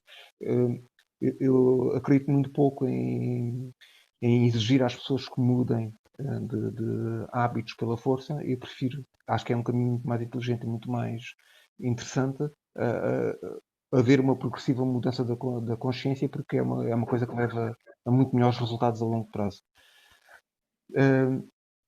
Eu acho que o problema de mudar as consciências a um nível global é a coisa mais importante que é preciso discutir. Nós vivemos num mundo em que vivemos numa plutocracia, digamos, em que os ricos, por via do seu poder económico, por via do seu poder de influência sobre os governos, etc., conseguem criar as narrativas que eles chamam de narrativas conservadoras, que é no sentido de vamos continuar a ter as benesses que temos e que está tudo a correr bem para nós e vocês têm que continuar a servir-nos, vocês, povo, e vocês, restante mundo, para que isto continue a correr tão bem, porque está a correr relativamente bem. Nós estamos cheios de saúde e temos muito poder e queremos continuar assim. E esta narrativa aparece-nos em todas as formas possíveis e imaginárias, através das televisões, da internet, todo o nosso sistema económico. E quebrar isto é a coisa mais difícil que há para fazer e é essencial que seja feita. E acho que nós acordarmos individualmente e através dos nossos círculos conseguirmos mudar alguma coisa é fantástico. E depois é difícil mudar as coisas em grande, é difícil dizer agora vamos parar os 10% mais ricos do mundo que põem no planeta 50% do CO2 na atmosfera que estão a tramar-nos as nossas gerações futuras. Por favor, parem lá de fazer isso. Eles olham para nós e riem-se. Portanto, como é que nós vamos conseguir mudar toda esta estrutura? São coisas importantes. Uma das iniciativas que estão a acontecer a nível global, não sei se já ouviram falar. Paulo, desculpa interromper. Isto vai aparecer no terceiro subtema, que é a questão da comunicação e a ação. Só estava a ver é que as horas estão a andar depressa. Estamos a queimar o tempo. O meu plano já foi. Eu tinha um plano muito bem traçado, mas perdi 5 minutos. Vocês são os indisciplinados. É o nosso futuro. Nós estamos adaptados ao futuro. O futuro não vai ser arranjadinho e arrumadinho, não é? Porque é isso. Exatamente. Yeah. certo. É isso. Bom, Paulo já ia apresentar aqui uma solução. Sim. Não, o que eu estava a tentar dizer era o seguinte, o fluxo de dinheiro, que é, no fim de contas, quem está a comandar todo este processo, digamos, o dinheiro é o sangue da economia, temos que fazer alguma coisa para isto. E suportar, e Portugal suportar a adoção do ecocídio como uma lei internacional, para ser julgada nos tribunais internacionais de Haia, juntamente com as duas leis que já existem, pode ser porque por ser uma lei internacional e está acima das leis nacionais, pode ser, e que vai ter um campo de ação logo diretamente numa quantidade muito grande de países, quase 2/3 dos países do mundo, e mais do que isso, mesmo que empresas de outros Estados que não pertençam ao Tribunal Penal Internacional, mas que trabalhem nestes Estados que estão debaixo do Tribunal Penal Internacional, estão sujeitas também a esta lei.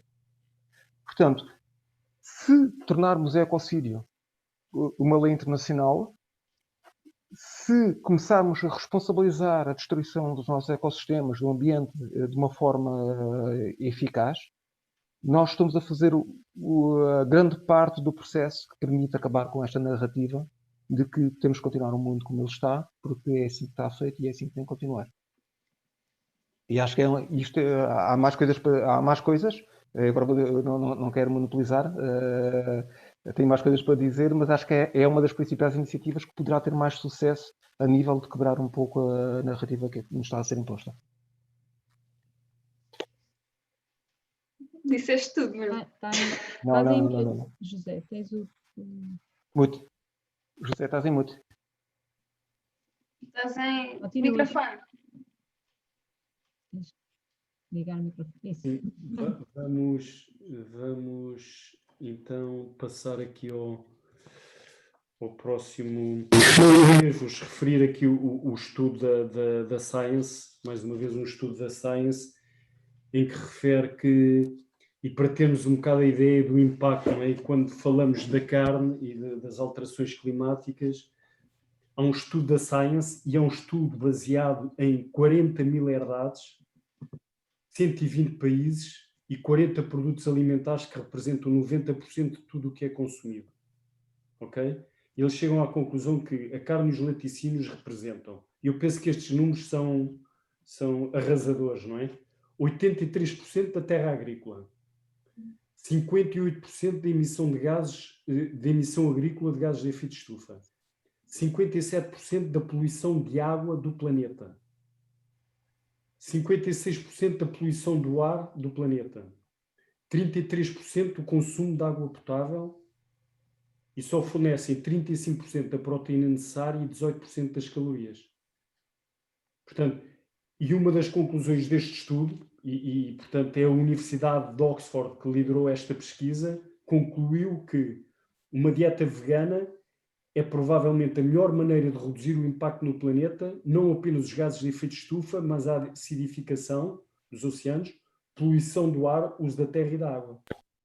E refere ainda, porque se fala muito sempre dos combustíveis fósseis e todos os dias ouvimos falar dos combustíveis fósseis e muito pouco desta questão do consumo de carne, e refere ainda que o impacto de reduzir, portanto, o impacto de ter uma dieta vegana é muito maior do que reduzir o número de voos ou comprar um carro elétrico, pois isso apenas reduz as emissões de gases de efeito de estufa. Evitar o consumo de produtos de origem animal traz benefícios ambientais muito maiores do que tentar comprar carne e laticínios sustentáveis. Exatamente. Portanto, para dar um bocado a ideia da dimensão deste problema, que é um assunto que continua a ser muito tabu, não é? Fala-se muito dos combustíveis fósseis e muito pouco desta questão do consumo de proteína animal. Exatamente, e só se fala, quando se fala, só se fala de dióxido de carbono, nunca se fala também do metano. E o metano é o maior responsável, e cortar as emissões de metano tem um efeito imediato, logo. Enquanto se fala de dióxido de carbono, é um efeito mais, pronto, não é tão imediato, não é? E como estás a dizer, o metano é libertado, grande parte, é por causa da indústria pecuária, por causa da criação de gado.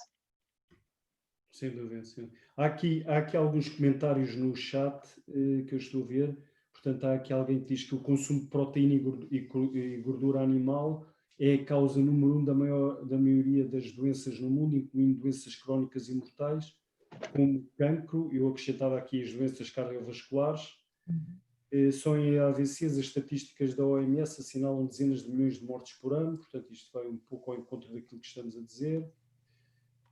A proteína animal acidifica o pH sanguíneo dos humanos, que deveria ser alcalino, e isso só por si cria problemas de saúde, nomeadamente cancros. Isto está comprovado cientificamente. A proteína vegetal não acidifica o sangue dos humanos, dessa forma não cria esses problemas de saúde. Claro que isto é dito de uma forma simplificada. E pronto, agora, na vossa opinião, o que é que poderíamos esperar reduzir, esperar do clima se reduzíssemos o nosso consumo de produtos animais? Eu queria só pedir a quem escreveu isso sobre o sangue e a proteína se podia pôr as fontes ou algum estudo para, se as pessoas quiserem, poderem ler. Ok. Eu penso que a ciência já diz isso há muito tempo, não é? Diz desse ponto de vista, portanto, do ponto de vista até dos impactos ambientais, mas diz até aqueles estudos que são feitos para ver como é que nós conseguimos, com uma população crescente, que é o que está a acontecer no planeta, não é? Nós continuamos com um crescimento populacional. Como é que nós conseguimos alimentar a população mundial daqui a uns anos, nomeadamente até 2050, os estudos são todos muito claros. A ciência, digamos, não, nesse caso não tem grandes dúvidas. Pode haver áreas onde haja dúvidas, nessa não há. De facto, uma dieta no mínimo vegetariana, melhor se for vegana, não é? Em termos de impacto ambiental, vai ser fundamental. De outra forma, não há possibilidade de encaixar uma coisa com a outra. Portanto, uma população crescente num planeta finito. Portanto... Sim, exatamente. E nós estamos a falar, ok, o problema é a população estar a crescer muito. Não, neste momento nós podíamos curar a epidemia da fome se nos virássemos todos para um regime vegano, porque neste momento nós estamos a produzir comida suficiente para alimentar entre 10 a 12 bilhões de pessoas. Nós somos 8, razoavelmente, não é? Mas as pessoas não comem só. O problema da população, exato, sim. É que as pessoas consomem muitas outras coisas para além da... Sim. E, portanto, do meu ponto de vista, o crescimento populacional continua a ser um dos grandes problemas de sustentabilidade que nós temos no planeta. Mas tem a ver com... e eu que defendo que as pessoas devem ter acesso ao mínimo indispensável para ter qualidade de vida, não é? E isso quer dizer que as pessoas não vão só consumir alimentos, vão consumir muitas outras coisas no seu dia-a-dia, e se nós, em vez de atalharmos caminho e mudarmos o nosso modelo de produção e consumo, exportarmos, que é o que nós também tentamos fazer com estes acordos comerciais que falávamos há pouco, os determinados modelos, não é? De todos terem acesso a determinadas coisas, roupas baratas, produtos eletrónicos baratos, etc. Portanto, isso torna-se insustentável, daí que a questão da população para nós continua a ser um problema, que tem que ser trabalhado. A questão alimentar, aí concordo, não é? Portanto, não é uma questão de falta de alimento, é uma questão de que tipo de alimentos é que nós estamos a usar para nos alimentarmos. Mas aí eu acho que a ciência está completamente... Há vários estudos, da Lancet também tem um estudo muito grande feito, talvez, foi há 2 anos no máximo, que traça vários cenários e contabiliza as coisas muito bem e que é muito claro em relação à necessidade de nós, de facto, alterarmos a nossa dieta alimentar para conseguirmos viver com o mínimo de sustentabilidade, não é? E é de facto, e eu costumo usar, por acaso, eu costumo usar isso nas minhas apresentações, que é a forma mais rápida de se reduzir a pegada ecológica, é mesmo a questão da alimentação. Consumir só o que for necessário, porque também aqui nós consumimos a mais, e obviamente reduzir ao máximo a questão da proteína animal. Sim, e realmente a quantidade, pronto, também estamos a lidar com a escassez da água potável e para dar... Exatamente, e para não só alimentar, mas também dar de beber a estes animais todos. Nós estamos a criar para consumir. Portanto, um animal, uma vaca, por exemplo, é um mamífero de grande porte. Consome muito mais água do que um ser humano. Portanto... Sim. Desculpa, acaba. Não, diz, Luísa. O problema da água não é só a parte direta. Há 2 problemas indiretos. O primeiro, diria assim, o pior, é a poluição da água potável, por exemplo, com os efluentes não tratados, e vemos que isso acontece em Portugal. O Rio Lis, em Leiria, é todos os dias, ou quase todos, poluído com efluentes de suiniculturas. E, aliás, mais uma vez referindo, muitos desses porcos são para exportação. Isto traz não só um problema para a água, não é? Para o que isso acarreta, mas também para as pessoas que estão sujeitas ao cheiro, às moscas, são privadas de uma fonte de lazer, como por exemplo as praias fluviais, não é? Isto é tudo muito grave. E depois ainda temos o problema do regadio das plantas que servem de alimento para os animais. Eu sei que falei imenso de milho, mas juro, é tipo uma dor do coração, é o tipo passar por qualquer lado aqui e só ver milho, ok? É mesmo uma dor no coração, então vou referir, há bastante milho aqui, isso enerva-me um bocadinho, mas pronto. O milho tem todo o regadio que é necessário para o milho, e também por serem adubados e levam para o rio bastantes nutrientes. E aqui no Rio Caba temos o problema dos jacintos de água, que é uma espécie invasora que se propaga rapidamente e tem como característica a degradação da qualidade da água. tanto pelo que faz a própria água para existir, como pelo facto de tapar os rios. Eles fazem mesmo um manto no rio e isso impossibilita a fauna e a flora de estar no rio com eles. E estes jacintos de água alimentam-se nas águas ricas. E porquê que estão aqui? Porque há imenso milho com imensos nutrientes que vão para a água e que criam isto. Portanto, não é só o direto, não é o que os animais bebem, que os animais libertam. Há toda uma cadeia que provoca a alteração climática a partir da alimentação. Precisamente. Bom, obrigado Luísa. No fundo, tocámos aqui numa série de pontos, não é?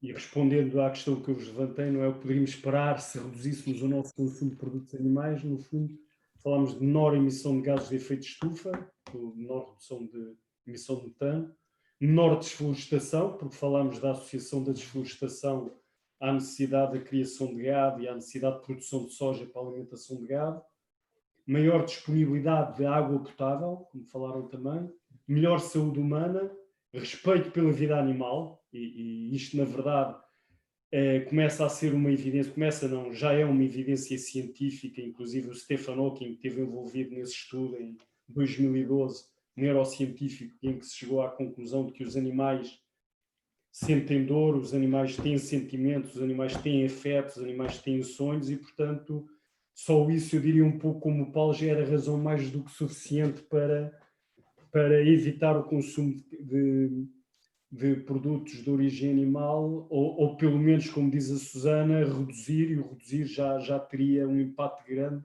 também no sofrimento animal, não é? E, no fundo, também a menor probabilidade de ocorrência de surtos pandémicos. Também falámos disso. Portanto, estamos aqui a ver todos os impactos, os enormes impactos que teria na nossa existência, no nosso planeta, o facto de reduzirmos o consumo de produtos animais. Bom, vamos fechar aqui o segundo tema. Deixa-me só ver se há para aqui alguma questão. Paulo, obrigado, porque sei que tens estado aí a responder a uma série de questões. Obrigado, que eu não consigo, na verdade, estar a conduzir a discussão e a responder às questões. Vamos então ao terceiro subtema, que é a comunicação e a ação. E eu aqui vou-vos referir, e penso que é interessante, eu não sei se conhecem o livro da Naomi Klein, que saiu em 2019.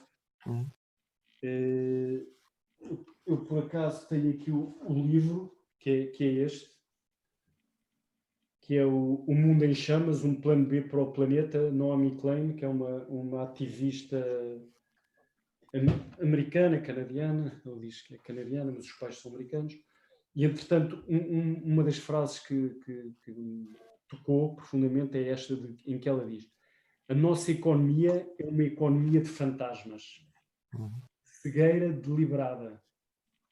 Eu acrescentaria a isto ainda os poluentes, tal como os gases de efeito de estufa, o aquecimento global, os 75 mil milhões de animais mortos anualmente, as crianças do Congo, cujos pulmões estão cheios de pó das minas de cobalto usado nos nossos telemóveis, são invisíveis.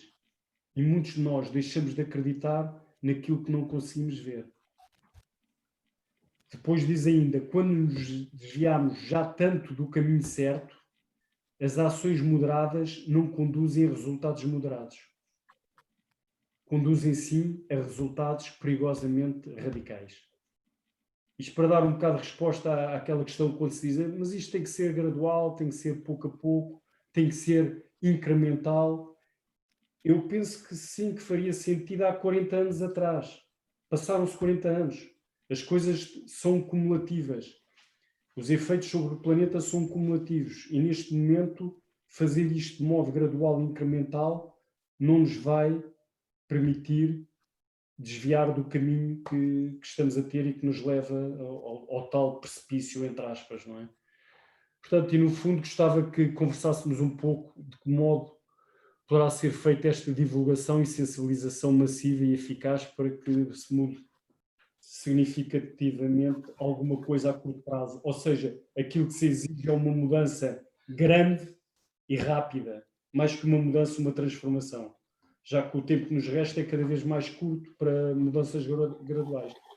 E queria perguntar-vos também qual é a prioridade, portanto, chegar primeiro aos líderes, ou ao público em geral, atuar local ou globalmente, individualmente ou em organizações, como pressionar as autoridades, as nossas lideranças políticas. Que ideias é que têm sobre isto e quem é que já refletiu sobre isto e queira partilhar essas ideias neste grupo? Não sei quem é que quer começar. Eu posso, aquilo que disseste, eu diria tudo, não é? Tem que se fazer tudo ao mesmo tempo, não podem ser as mesmas pessoas a fazer tudo. Não é? Acho que é importante a ação individual, é importante a ação em organizações, é importante a ação de sensibilização quase pessoa a pessoa, e é muito importante também a alteração mais estrutural, que só que se consegue normalmente com medidas a nível das políticas públicas. Mas, para conseguir essas alterações ao nível das políticas públicas, nós temos que ter a tal ação individual no terreno. Porque, por exemplo, dando aqui um exemplo muito claro em relação a esta interligação entre o que é possível em termos de legislação e avanço em termos de legislação e a necessidade da ação dos cidadãos, é a questão do plástico. Não é? Nós tivemos uma diretiva que foi aprovada em tempo recorde, que é a Diretiva de Plásticos de Uso Único, porque havia uma mobilização social muito forte em torno da questão do plástico. E, portanto, os decisores políticos sentiram que tinham o apoio suficiente para fazer aquilo que nunca tinham feito antes, que é aprovar proibições e fazê-lo num curto espaço de tempo. As diretivas europeias, não sei se estão familiarizados com o processo, mas aquilo dura anos, não é? Pronto. Claro que há imensos problemas neste processo, que eu também vos podia falar agora, mas o importante aqui, eu acho que a mensagem mais importante é que isto só foi possível porque houve muita mobilização social. Portanto, nós não podemos agir só de um lado, não podemos estar todos. Por exemplo, no caso da ZER, nós trabalhamos mais ao nível das políticas, mas se calhar temos aqui outras organizações, a Climáximo também é extremamente ativo em termos, não é, de tentar influenciar as políticas, mas precisamos também de quem esteja no terreno, por exemplo, a trabalhar com as escolas, com as empresas de catering, com os decisores locais a nível dos municípios para porem as mais refeições vegetarianas. Tudo isso é muito importante para se criar uma massa crítica de pessoas que falam, que exigem e que querem que as coisas sejam feitas de forma diferente. E só assim é que nós depois conseguimos que a nossa mensagem passe. Quer dizer, nós tivemos, a Greta teve esse, não foi só ela, mas foi muito ela, que depois também, isto até para aqueles cientistas que antes andam a trabalhar sobre alterações climáticas, a fazer relatórios atrás de relatórios, a trabalhar imensos dados para mostrar aos políticos que têm que mudar o caminho, e depois vem a Greta e finalmente se vê algumas mudanças mais significativas, deve ser um bocadinho frustrante, mas quer dizer, todos contamos... Não devia ser, porque ela só diz, hoje são os cientistas. Exatamente. Mas não devia ser frustrante. Não, sim, o que eu estou a dizer é porque eles já dizem, o que ela diz, eles já dizem há algum tempo, não dizem a questão de serem jovens e estarem a hipotecar o seu futuro, mas quer dizer, aquilo que ela defende é aquilo que muitos cientistas já andam a defender, ou pelo menos apresentar dados para que depois as medidas sejam pensadas, porque os cientistas não apresentam medidas, apresentam os dados, não é? Depois temos há outras pessoas para pensar nas medidas. Mas de facto nós precisamos desta ação conjugada, porque só assim é que nós conseguimos de facto transformar uma sociedade de uma forma, como é que eu ia dizer, se calhar progressiva, não é? Depois há os passos de ruptura, pronto, mas esses são sempre mais difíceis de conseguir e muitas vezes depois também têm consequências menos positivas, mas é aqui um bocadinho que o José estava a apontar, não é? Que é ir construir mais um bocadinho, em vez de ser se calhar só as segundas-feiras, passam a ser as segundas e as sextas, ou as segundas e as quartas. Temos tempo para isso ou precisamos mesmo de ter a maioria das refeições a ser a carne às segundas-feiras? A questão é essa, é que já não há tempo para isso, já não há tempo para este gradual, mais gradual, não é? Tem de ser uma coisa mais extrema, não é? Nós temos de atingir a neutralidade carbónica o mais rápido possível e nem é o pensar nas medidas, as medidas já estão pensadas. Dizem às crianças que estão a fazer o strike, como a Greta, mas vocês precisam de educação e, olha, tornem-se cientistas para resolver o problema. Não, os cientistas já existem, eles já resolveram o problema, não é?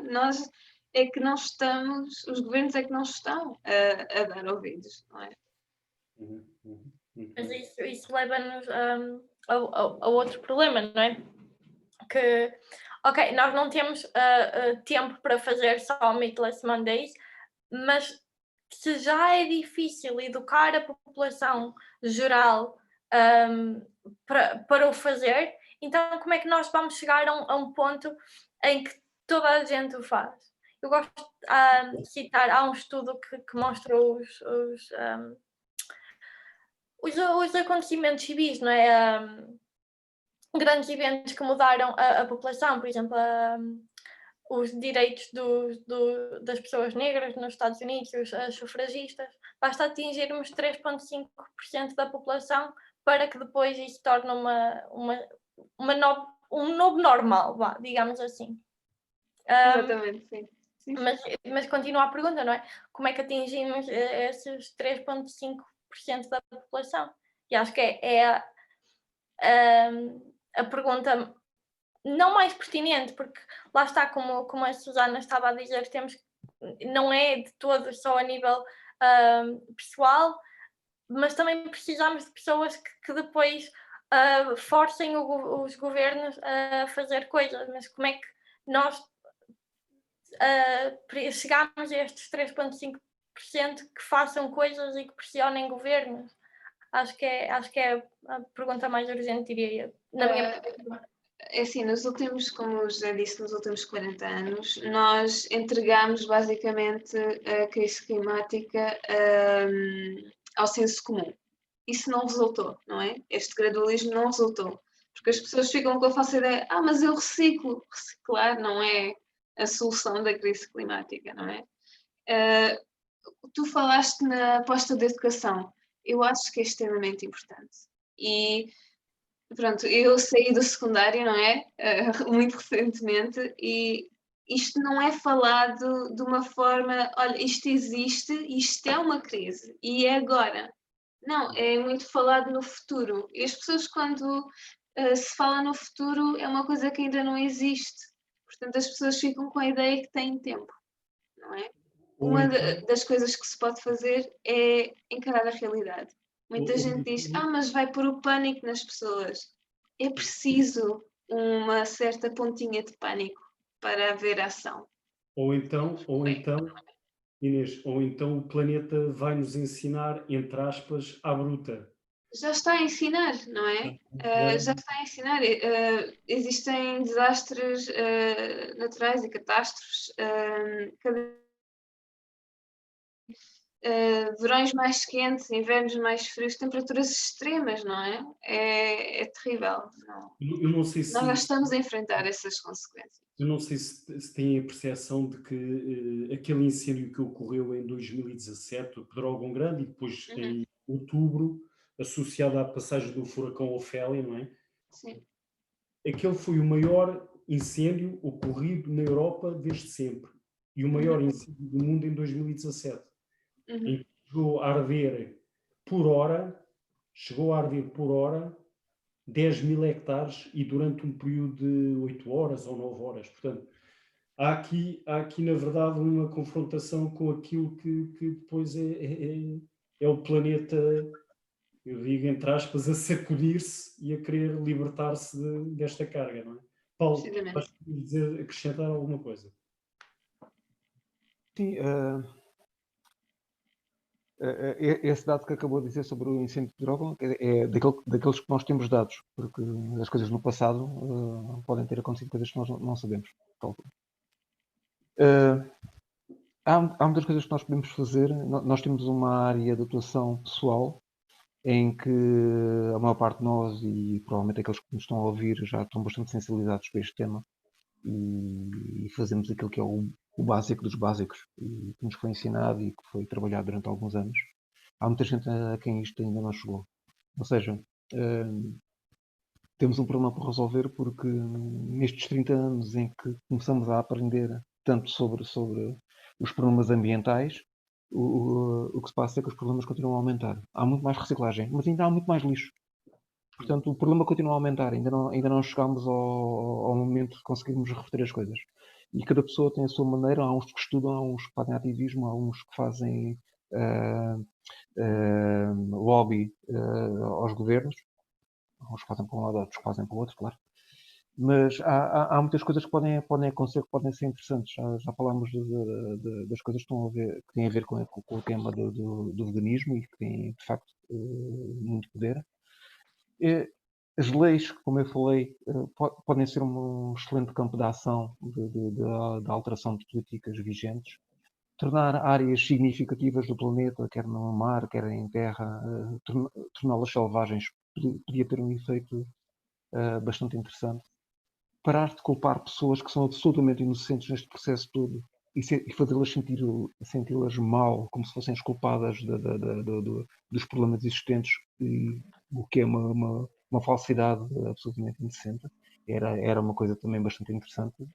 Nós não aceitarmos estas narrativas que nos são impostas sistematicamente de que o consumismo é o nosso problema. Não, o consumismo não é o nosso problema. O consumismo é-nos imposto através de todo o sistema que faz com que cada vez que se estraga, como há bocado a Susana falou, qualquer coisa que se estraga tem que ir para o lixo, tem de ser reposta. Nós não devemos aceitar isto, mas é-nos imposto e nós temos que aprender a mudar isto.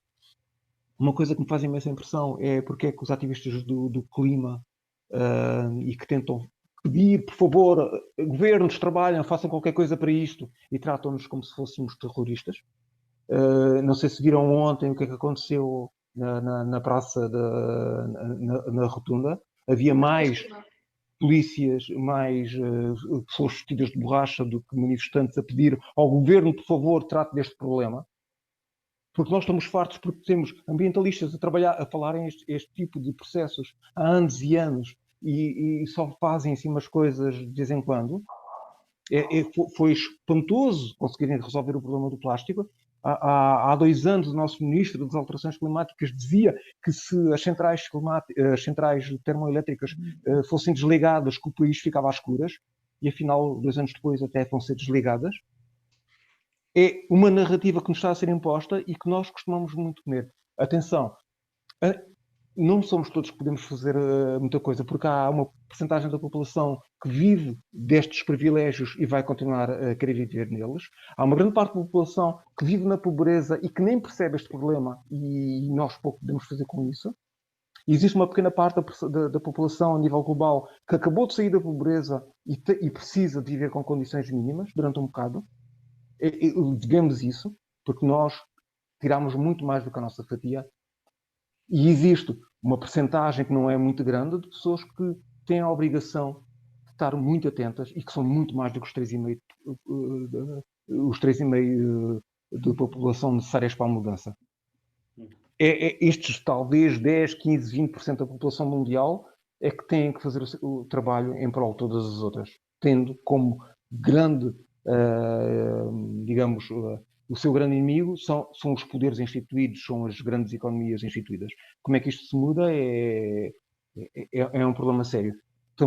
Nós estamos todos dentro de um caldeirão a ferver, está tudo a aquecer e estamos a ver se saltamos ou se não saltamos. As pessoas dizem, não, isto ainda está aqui, isto está ok, isto vamos a superar lá para baixo para o lume, que talvez ele baixe um bocadinho. Não, isto vai continuar sempre a aquecer e este problema das alterações climáticas, essencialmente é o mesmo problema aquilo que nós chamamos de justiça climática, é essencialmente o mesmo problema da justiça social. É o mesmo problema da justiça ambiental, é o mesmo problema da justiça animal. É sempre haver pessoas que acham que têm mais direito do que as outras. Em fim de contas, isto é só a continuação da lei do mais forte. Está bem? Há um cientista, um climatologista, que há cerca de 7 anos disse qualquer coisa que é absolutamente espantosa, que se chama Gus Spett, e ele em 2013 disse qualquer coisa como isto. Eu costumava pensar que os principais problemas ambientais eram a perda de biodiversidade, o colapso dos ecossistemas e as alterações climáticas. Eu pensei que em 30 anos de boa ciência podíamos resolver estes problemas, mas estava enganado. Os principais problemas ambientais são o egoísmo, a ganância e a apatia. E para lidar com isto precisamos de uma transformação espiritual e cultural. E nós, cientistas, não sabemos resolver isso. Portanto, este de facto é que é o nosso principal problema. Não é um problema de ciência, não é um problema de educação, é muito mais do que isso. E enquanto não resolvemos esse problema principal, vamos ter que aguentar com as consequências. Muito bem, Paulo, muito bem. Não sei se depois disto alguém quer acrescentar mais alguma coisa, da minha parte não. Acho que foi um bom fecho. Obrigada. Acho que foi Sim, eu acho que foi. Eu voto Excelente. no Paulo, eu voto no Paulo. Eu também voto no Paulo. Eu preferia não ter razão. Muito bem, muito bem. Acho que foi excelente e acabámos com chave de ouro. Vamos então, não sei se querem acrescentar mais alguma coisa. Susana, Luísa? O agradecimento por esta oportunidade, por estar aqui. Sim. Obrigado, sim. Sim, obrigada. Sim, obrigada. Nada, são sempre bem-vindos. Está bem. Muito obrigado. Os parabéns pelas vossas iniciativas. E continuação de bom veganar.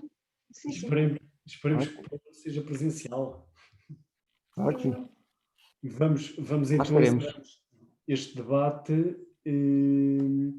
agradecendo então a vossa participação, Susana, Paulo, Inês, Luísa, bem como todos os participantes que tiraram esta noite de terça-feira para estarem aqui a ouvir debater o nosso futuro como espécie.